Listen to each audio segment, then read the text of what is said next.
Hello everyone, कैसे आप सब। आप सबका अपने चैनल में स्वागत है। आज मैं आपको पंडित विष्णु शर्मा द्वारा लिखित एक कहानी जो कि पंचतंत्र में से ली गई है सुनाने जा रहा हूँ। और कहानी का टाइटल है मूर्ख साधु और ठग। तो चलिए शुरू करते हैं।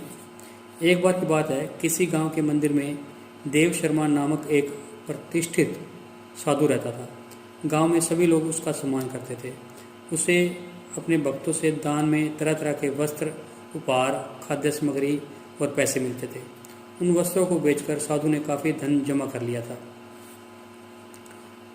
साधु कभी भी किसी पर विश्वास नहीं करता था और हमेशा अपने धन की सुरक्षा के लिए चिंतित रहता था।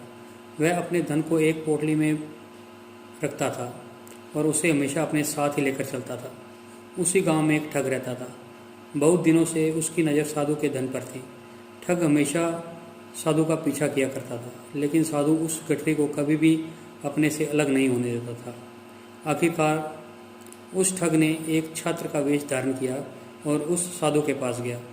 उसने साधु से मिन्नत की कि वह उसे अपना शिष्य बना ले, क्योंकि वह ज्ञान प्राप्त करना चाहता था। साधु तैयार हो गया और इस तरह से वह ठग साधु के साथ ही मंदिर में रहने लगा। ठग मंदिर की सफाई से लेकर अन्य सभी कार्य करता था और ठग ने साधु की खूब सेवा की और जल्द ही उसका विश्वास पात्र बन गया। एक दिन साधु को पास के गांव में एक अनुष्ठान के लिए आमंत्रण आया। साधु वह आमंत्रण स्वीकार करता है और निश्चित दिन साधु अपने शिष्य के साथ अनुष्ठान में भाग लेने के लिए निकल पड़ता है। रास्ते में एक नदी पड़ी और साधु ने स्नान करने की इच्छा व्यक्त की। उसने पैसों की गठरी को एक कंबल के भीतर रखा और उसे नदी के किनारे रख दिया। उसने ठग से सामान की रखवाली करने के लिए कहा और खुद नहाने चला गया।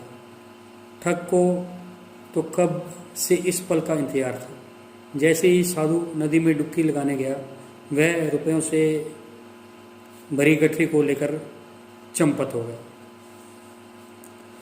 इस कहानी से हमें ये शिक्षा मिलती है कि किसी भी अजनबी की चिकनी चुपड़ी बातों में आकर हमें उस पर जल्द से ही विश्वास नहीं कर लेना चाहिए। तो आपको ये कहानी कैसी लगी? अगर वीडियो पसंद आई है तो इसे लाइक कीजिए, शेयर कीजिए और चैनल को सब्सक्राइब कीजिए और बेल वाला बटन ज़रूर दबाएं ताकि हम कोई और कहानी डालें तो उसकी नोटिफिकेशन आपको मिल जाए। Thank you.